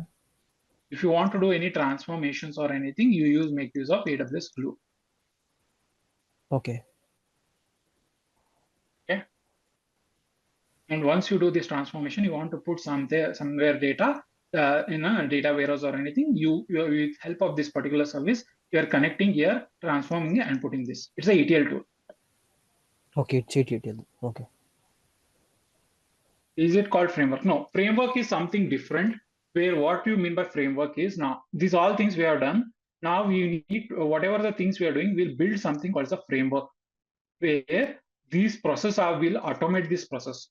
Now we know now for this you need to know you need to have constant whatever sources are there, right? You need to always have CSV format, JSON format. You know this. My source is not changing for this particular project. What I do, instead of doing these things again and again, I'll create something as a framework. I'll write a piece of code, and what this piece of code is doing, it will whenever I'm going to run this piece of code, it is automating all this particular work. That is called as a framework. To answer your question.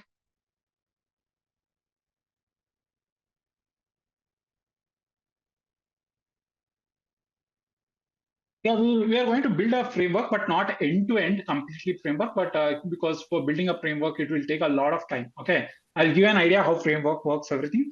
You'll get an idea so that in your real project, if you have built a framework also, you'll have that idea. We'll have an end-to-end project for that. You'll understand, because for building a framework, it's not that easy task. Okay, I'll show you that. Sagar, this is Raj. I have a question. Mhm. So we are bringing the raw data to the Azure Data Gen 2. Mhm. Then we send it to Azure Data Factory. We do the No. transformation. No, we We are do not all the sending. cleaning. Yeah, please go ahead. We sir. do all the Sorry. cleaning and everything. Mhm. Then we send directly to the Power BI. Mhm. Then why we need Snowflake?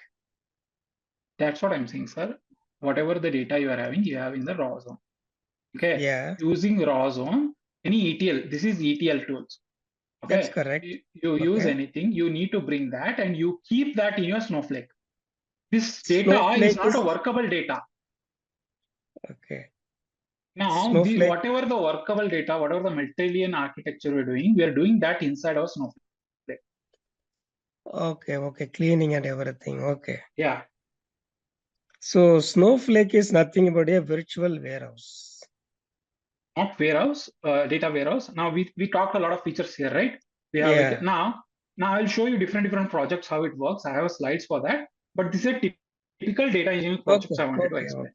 Okay, no problem. Just for understanding, I asked you. Okay, thank you. No worries. Now you Hi, got right sir. how typical Hello. data engineering project. Yep. Can we use Spark over the ATL whenever we are applying like AWS Glue and Azure things? Can we apply Spark for the transformation for the ETL?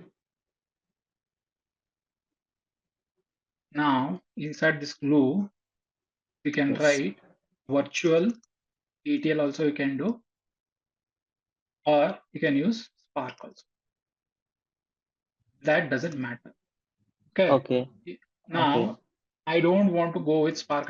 Your company, there might be a company who are not good with coding and all. They just need a simple setup, no code platform they need. At that time, you use something called a Matillion, where you are not going any coding. You're just doing that transformation using this. Now, your company heavily rely on Spark or any coding team they have. Then they go with something called a Spark or anything. They'll do some coding in Spark, and then they put that data into Snowflake. Okay. And the architecture that we are following for the like cleaning 3-layer architecture we are following. Can we follow any like any other architecture? We have several other architectures also, like in the Yep. data vault. Yep. So why only Medallion architecture over here? I'm not saying this architecture will be there in all the projects. There might be some situation they don't need 3 layers. They can finish only like something. They bring something called as landing, staging, and they say, okay, my final layer. Okay, whatever your landing data is there, I'll put everything into stage, and I'll clean and everything. I'll put in a final layer. This layer, this kind of layer also there is. But what I'm saying, most of the companies, this is the data engineering typical project for most of the companies I'm talking. Okay, 80% of the project will follow this particular architecture. This is a name for just a name, Medallion architecture. Okay. It's not a Yeah, process. that's what I'm willing to know. Why this architecture is most followed, like in most of the corporates. See, we have control, right? We have control over data. Now, in some user case, we need something called the raw data only. We need to know about information. We can directly go to this particular layer and we can do research on this particular raw data. Now, you want semi-clean data for any, now AI and ML model, they don't need any typical aggregated data. They need some data where it should be clean and it should be in a good format. Now, they can easily go and connect this particular layer now. Now, if you keep now in this final layer, if you keep everything all clean data, these people will be having some issues. Now they'll come and say, these are my other requirements. Now you keep this all, you have to work on those things again. That's the reason this Medallion architecture is widely used, where they have a control over different variety of data. Okay. Did I answer your question? Yeah. What is this orchestration? Okay. Now, orchestration is nothing but whatever you're doing this, right? Now, this ATL, now you're bringing from this to here, now you're putting here, now you're doing these all things here, moving these all things, right? Now you're orchestrating, you're doing one activity to another activity. Those things, whatever you're doing, those are called as the orchestration.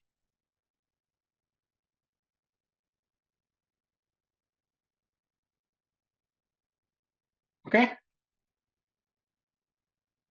Let's go and finish this slide off. Okay. Now, I would say you completely ignore this. because Synapse is absolute now. No new companies are going to use Synapse. Now Microsoft has moved something called as a Fabric. Okay. Now why I don't want to compare Fabric with Snowflake is Fabric is still very early stage.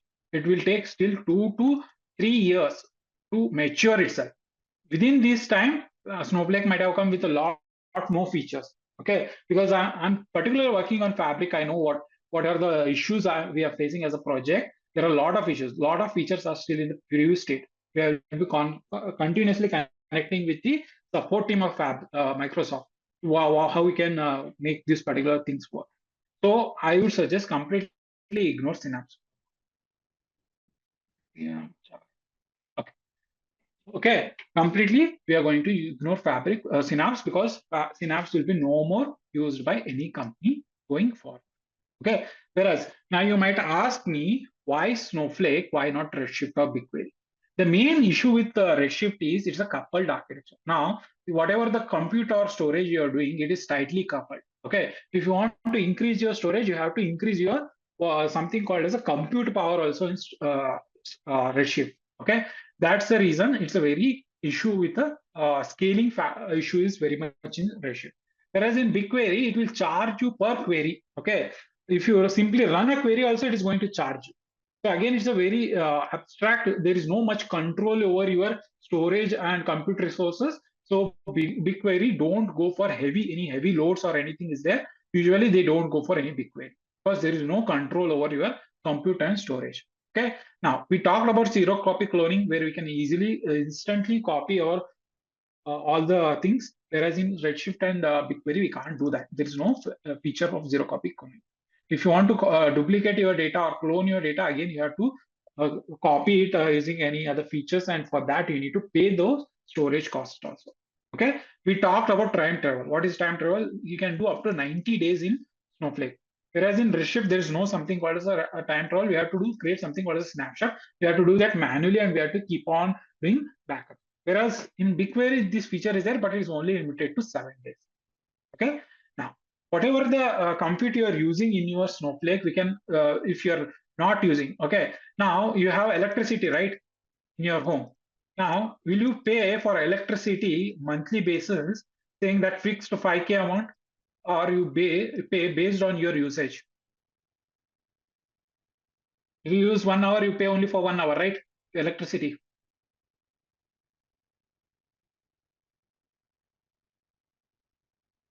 Did you understand my question? Yes.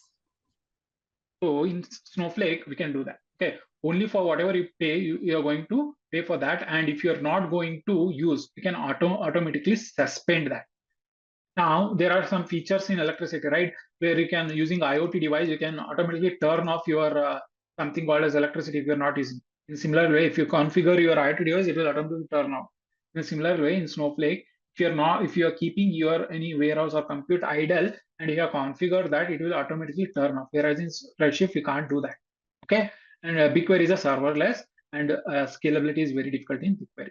Okay, now I said about data sharing, where it is built in and you can easily share that data across different teammates and even to the one who don't have the account, Snowflake account.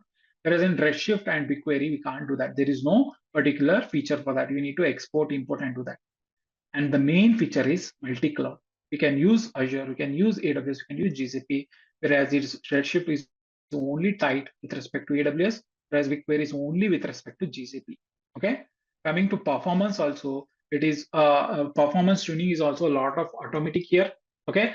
Whatever that backend is there, whatever the time travel features or other things that will be automatically vacuumed, that will be automatically deleted by the Snowflake. They takes care of everything. Whereas in this, we have to do all by ourselves. There is no built-in features by that. Okay, that's the main thing. Okay, whereas in pricing, it's a pay per as you go. Whereas it's a idle. Even if you're keeping your idle, you have to start the clusters here. You have to do everything, and you have to do that. Whereas in BigQuery, whatever the data you scanned, right? Even for that, they are going to cost you. That's the reason a lot of companies, if there is any data warehouse or anything, if they want to go, they will try to go with Snowflake. Any doubts in this?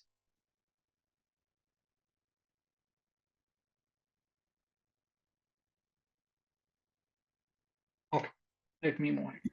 Now you said, okay, now you said, okay, fine. All other Redshift or Synapse or BigQuery, anything, these are having some issues. So you are saying, okay, I'll not use. But you said Snowflake is direct competitor for Databricks, right?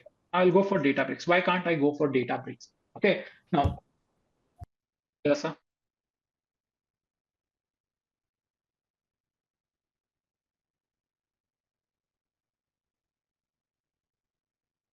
Okay, someone saying something. Okay, fine. Why can't I go for Databricks? Now, what happens is, now the same example I had given earlier. Okay, now I said there are two companies. Okay, we have something called as a Samsung company. We have something called as an Apple company. Okay, now which company is best?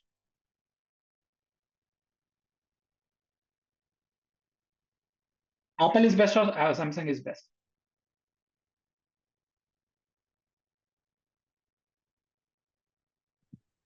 Apple is best. Is Okay. individual or based on the price people will Anyone who says Samsung is best? how they can afford. I'm saying, sir, if you are an Apple user or Samsung user, you might be Apple user, you are a Samsung user. Okay. Now you are saying Android is best or iOS is best. Yeah, it's based on the requirements and what are the things you have seen, you have required for. Okay. Now, have you seen these ads, sir? Like where Samsung is trolling Apple, saying that you don't have these features. I don't have these features. Samsung will troll for Apple. Have you seen these ads?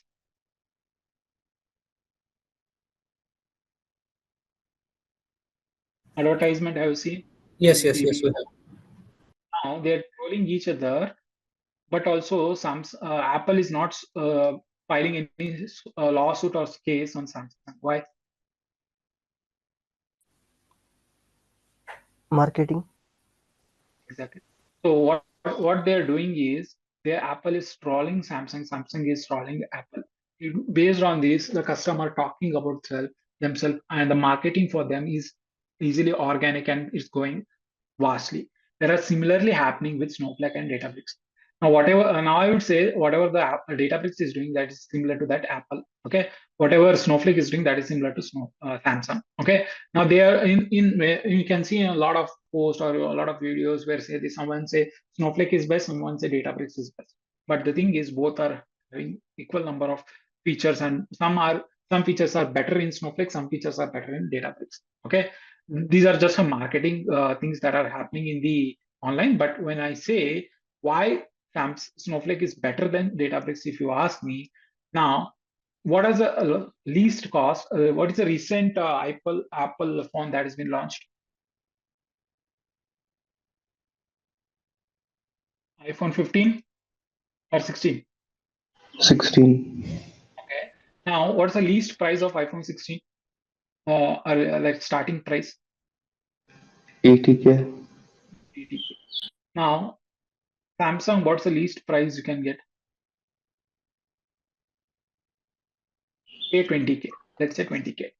Okay. Now, this might be features of this might be different, but my simple usage is to just do calling. I have to just do messaging. I need to use some YouTube videos or anything. Simple features are there. Now, should I go for 80K and go for Apple? No. All right. Similarly, in Databricks is this issue. Okay, it's mainly uses a data lake architecture and mainly advanced analytics like ML and all. Now, if your company is not using this any PySpark code, or if they are not heavily dependent on PySpark or distributed architecture, and if you go and use this Databricks, it will cost you more when compared to Snowflake. Whereas Snowflake is only based on SQL. 80% of your work is done on SQL, whereas Databricks only depends on Python or Spark. Your SQL based codes are not much optimized when compared to that Snowflake. And companies struggle, a lot of companies are struggling since they don't have well structured Spark developer or any Python developer, and even they are having some issues to understand this particular code. They are going to migrate from Databricks to Snowflake. Okay, there are some issues whenever we have heavy machine learning models or heavy business analyticals where you have huge amount of data, TBs of data. Now Snowflake can also handle that. I'm not saying Snowflake cannot handle that. Now in Samsung also you have something called as S25 Ultra, where all the features are there, where price is increasing. Okay, similarly Snowflake will do. If you want very high features, high analytics, you can go increase your price or compute resource. Snowflake will do that. But the least, if you don't want that, you can go least price also where Snowflake is there. But in Databricks, you don't have that. It's a fixed computation which you have to pay only for big data machine learning computation. Where if you're scaling your Databricks, you have to do a cluster management there.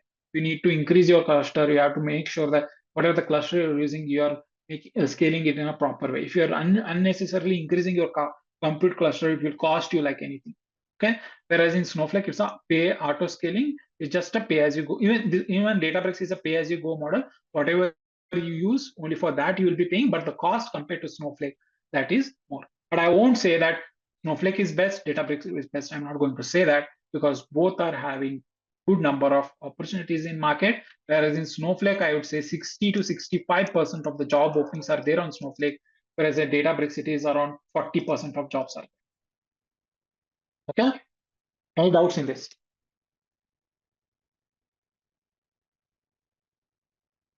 Any doubts? But just for my information, but Databricks is supporting AI, right? AI machine learning. But Snowflake is not supporting that. Then why Snowflake is everybody also is going for Snowflake instead of Snowflake. Databricks? Because Yep, future is yep. AI, right? Yep. Snowflake has come up for that also. Snowflake has data science features also, sir. There is something called as Cortex. They have included Cortex AI also. Snowflake also supports that. Okay, it's not like Snowflake is lagging behind. As I said, Apple will bring new feature, and the next year Samsung will also bring that feature, right? Okay. There is all the things what you can do in Databricks, you can do in Snowflake also. Whatever things you can do in Snowflake, you can do that in Databricks. Okay. The main thing is the cost. Yep. Okay. Cost and SQL based. Now, SQL is much inside Snowflake. You can write some whatever. If you are PL SQL developer or anything, you used to write a store procedures, everything you can write here. You can write with respect to Snowflake. Whereas in Databricks, you have to heavily rely on PySpark coding. You have to write everything on distributed data system. In backend, you have to understand how these are working. If you have written very a piece of code in a wrong way, it will consume unnecessary resources and it will cost you more. So a lot of optimization you have to do. Whereas in Snowflake, it is not like that. Store procedure. Okay. I got it. Thank you. Thanks, Sagar. Okay. That's it for today's class, guys. We'll continue tomorrow and we'll see few more architecture of different how Snowflake is widely used. If you have any doubts, please let me know on that. We can discuss.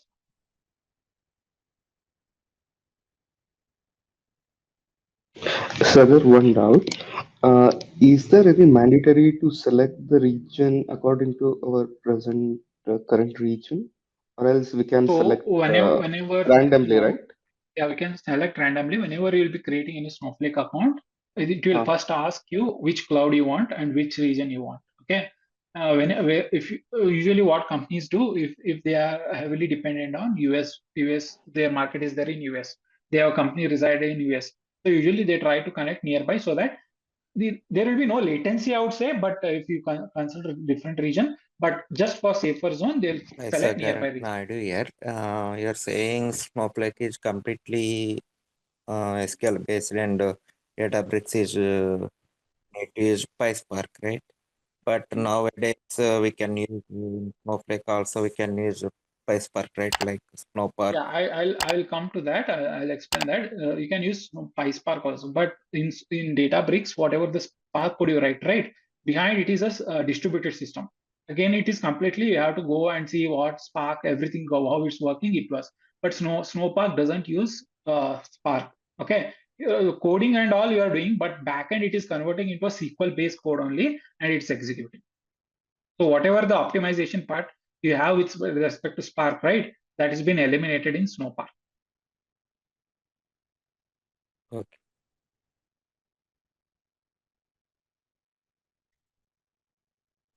Any doubts?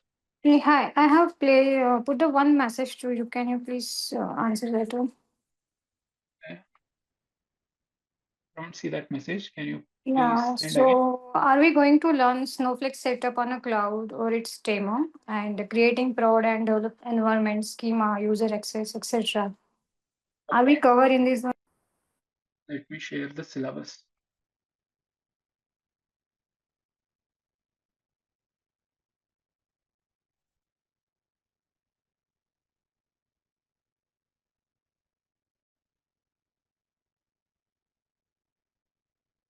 So this is the syllabus, what we are going to do. We'll share the syllabus. So we started with SQL. So already SQL is completed. So let me take this. So the syllabus is for, we have 4.5 months, the syllabus. So we are going to do, we started with SQL. Already 20 classes are completed. So usually we give demo once a few folks are there who don't want to start with SQL, only from Snowflake they want to start. So so we'll be having 2 demos. So first we had one demo, we have completed 20 classes. When we did around 30 plus hours, we have completed our SQL. Now we are starting with Snowflake. Okay. Now after Snowflake, we'll be starting with Python. Then we'll do Snowpark. Then we'll do Matillion. Then we'll do DBT. Then we'll do AWS. Okay, this is our syllabus, what we are having. So it will go for 4.5 months usually. Since already one SQL 20 classes are completed, so nearly 1 month is completed. Okay, now whenever you'll be joining, it will for next 3.5 months. Okay, now access for this particular SQL, if you'll be once you buy any course, this particular course, access for this SQL classes will be given as form of recording. Or if you are completely new to SQL, you want to run, if any other SQL batches are running, you can connect with Mahesh. He will give access for that for live classes also. Okay. Now, this is the syllabus, and coming to particularly syllabus, what we are having is, now we have completed one SQL, like whatever the SQL topics are there, we completed, and we have completed one project on SQL, that is Netflix database. Okay, we have completed that. Now we are getting started with Snowflake. Now this was just an introductory class how Snowflake works. Now still we have not entered into a Snowflake. We are doing Snowflake overview.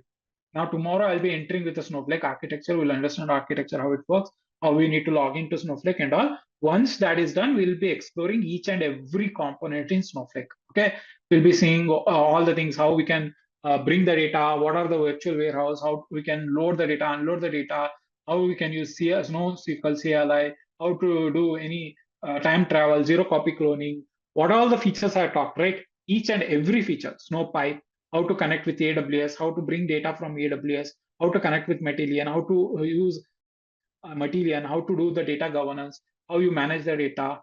So each and every information, store procedure, materialized view, or all features, even advanced feature. There are something called as the dynamic and event tables, iceberg tables, and hybrid tables. Okay, these are some advanced features. Till POCs have been done, I'll be showcasing how these work also as a practical way. Okay. After this, in Python, we will be learning only Python that is required for you as a AWS or Snowflake developer. It's not like a complete Python course. Okay, we learn each and every basic in Python, and after that, we'll be having It's something not a called as PySpark, right? It's just a Python. no Python basics we need, right? Whatever you write a PySpark code, whatever that, it's similar to that of pandas. Okay, whatever you have pandas in Python, that is similar code you'll be writing as a Spark code. You need to have some knowledge. Inside that, if you're writing any if-else condition, you might be writing. If you're writing loops, you might be use tuple dictionaries. You'll be writing those, making use of that in Snowpark. So you need to have this knowledge. So I'll be giving all this information how to make use of that. Once you are comfortable with this only, we can go with Snowpark. Without this, if you learn Snowpark, it will be, you won't be able to understand. It will be difficult for you. Did I answer your question? Yeah. Okay. So once we do that, and we have something called as a Matillion, that's the ETL tool. Okay. Now earlier Matillion was giving free access, like how you used to log in Snowflake, right? Matillion used to give that. Okay. But now they're asking you corporate email ID. Without that, you can't use free trial. Okay. I will be helping with you that also. Okay. Mahesh will be giving you KSR email ID where you can log in to Matillion. will get 14 days free trial to explore Matillion. Okay, we'll see how we'll explore Matillion, how we can do orchestration in Matillion, how we can do transformation in Matillion. We'll see that. Okay, once we see that, once we do that, then we go to DBT. DBT is what? What is DBT? We'll see tomorrow. Okay, what is Matillion? What is DBT? Differences we'll see tomorrow. So it is a transformation tool. You can direct whatever the data you have in your Snowflake, you can directly transform that using DBT. It makes your work much more easy when compared to that of Snowflake. Okay, whatever Snowflake can do, DBT can also do. But here you are doing something called as a using something called as a micros or models. Okay, using models you are doing that is much more easy using SQL statement. You just write a simple SQL statement, it will go and execute for you instead of writing complex code in Snowflake. Okay, that's the reason companies are moving to DBT. We'll see this also, and at the end we'll be going to see AWS, where these are the important service which you need to know in AWS. Okay, we'll see Lambda service, we need to see EMR service, we'll see AWS Glue, we'll see S3 and DynamoDB and Redshift. These are more than enough for you to know as a AWS, whatever knowledge you required in AWS is more than enough. That is widely used in companies also. We'll see this. Apart from that, since one project is already completed in SQL, we'll be doing one end-to-end project in Snowflake. That is data migration to Snowflake using Python. Okay, this will go up to 6 to 8 hours, whereas there will be one more project with respect to Snowflake and DBT. This will go up to 4 to 5 hours, where in Matillion, I'll be showing how to do the data migration project, mini project. And few folks had asked me for the AWS project also. At the end, we'll do one Snowflake integrated with AWS as well, where we'll be doing transformation in Glue, and we'll be sending that to Snowflake. This is a syllabus for this current batch. If you have any doubts, please let me know. The projects which you have shown, they are already recorded, or No. We'll be implementing in real high class. Everything is live. Only SQL, since we have completed 20 classes, only those you have to go with recorded if you are new to SQL. And even each and every information, what I have done, whatever assignments I have given, each and everything, those are there. You can directly access. Tomorrow I'll show that how you can access and what all things I have covered. You'll have some idea. Okay. Any doubts, guys? Sagar, DBT is also transformation tool, right? We use that in the place of Amazon Glue or inside the Snowflake. No, inside Snowflake, it's not a Glue. Okay, in Glue you are doing something called as a PySpark coding, or you are doing virtual ETL. But in whatever DBT is doing, it's mainly on SQL based. So what you do, whatever the data you are having inside Snowflake, on top of that you'll write some models. Okay, it's not a machine learning models. They call it as a model, where it will fetch the whatever the tables or anything is there in Snowflake. It will do transformation. It's inside completely the different Snowflake. that of Okay. It will make use of a Snowflake compute resources only. Whereas in Glue or anything, you have to pay extra for that. Okay, sir. Thank you. Sagar, I have a question here. Yep. Can I start? Yeah, sure. Yeah. Let's say we have the data in S3. We want to provision that to a Snowflake. So what tool we will be using it for the transformation? As you said, we I'll will show you not be tomorrow using that. the PySpark, right? I'll show you tomorrow. I have a slide for that. Tomorrow we'll see a few more things. Since it was already about time, so I could not show. Let me share my screen. Okay. So why did we Do attend choose tomorrow's class. Matillion? So we'll be seeing this, how Snowflake will work, how with respect to Matillion, how with respect to only with AWS. We'll see this tomorrow, how with respect to Azure. We'll see this tomorrow, and then we'll enter into Snowflake architecture. Okay? Did I answer your question? Yes, it is answered. Yeah. Yes, Sandeep. Right. Yes, Sandeep. You are asking something. Yeah, like why did we choose Matillion? Why not Informatica? So like all my projects having Informatica right now. See, it's not like I would say there are n number of tools. Okay, Informatica has its own features, whereas Matillion you can directly interact with Snowflake. Okay, in Informatica, what you do all the transformation, everything. At the end, as a target, you are putting your data into Snowflake, right? So if you don't know Matillion, if you don't know Informatica, what you do in Informatica, every transformation you do, and after the transformation, you are going to store everything in Informatica, and then in the backend it is storing. And the end there will be a target table as a Snowflake table where you are going to add that. Okay, only for that you are using Informatica. Whereas in Matillion, you can create all the things, whatever I showed, right? You can create a table, you can delete a table. So that transformation level of transformation you can do with help of Matillion. That's the reason people are moving to Matillion. If they want no code platform or ETL platform, they will go with the Matillion, because whatever the things you can do with Snowflake that can be done with respect to Matillion using drag and drop tools. Did I answer your question? Okay. Got it. Thank you. Any other doubts?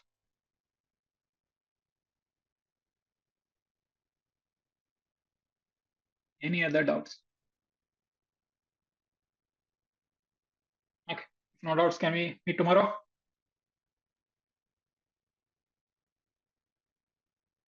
Okay, guys. We'll see you tomorrow then. Bye. Thank you, Sagar. Bye.